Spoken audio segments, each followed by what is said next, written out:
માસી હા મારે અળદિયા બનાવતો બનાવી દો. તમારા ગામમાં બહુ વખાણ કરે બધા. અરે ઈ તો બહુ કરે, હું જ બનાવું છું દીકરા. કેટલા બનાવવા છે? આપણે 100 કિલો અળદિયા બનાવવા છે. 100 કિલો બનાવવા છે ને એટલે લખવા માંડાય 100 કિલો અડદનો લોટ લઈ. 100 કિલો અડદનો લોટ.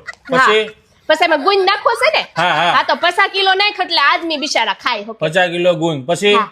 અને કાજુ બદામ નાખવા છે? હા હા આ તો સળિયાતા નાખશે કાજુ બદામ તો 150 કિલો લેખશે, પછી તો આપણે આઘા પાસા કરી નાખશું. થઈ રહે ને? અરે વધી ભયો 150 કિલો કાજુ, 150 કિલો બદામ. પછી હા. અને ટોપરું નાખવું છે નહીં નહીં ટોપરું નહીં. કે હુઈઠનો પાવડર તો જો હે હો. હા હા હા આ તો હુઈઠનો પાવડર લઈ 150 કિલો છે. ભાઈ આવીને મળદિયા તો ભાવે હારા. હા તો 150 કિલો ઊંટનો પાવડર. પછી હા અને ઘી આપણે ક્યાં દેહનું મંગાવજો કણી વાળું. હા તો ઈ કેટલું મંગાવવાનું? તો ઘી બધુંય થઈને બધું ભેગું કરીને દીકરા એટલે 300 કિલો મંગાઈ લેશે બેટા. 300 કિલો થઈ રહે? હા 300. અરે ભયો તો ક્યારે આવું માસી? કાલ આવશે, કાલ બનાવી દઈશ. હારા બનશે ને? અરે ગામમાં મારું નામ તો પૂછ, અમારા આખા ખાનદાન અળદિયા હું જ બનાવું છું. માસી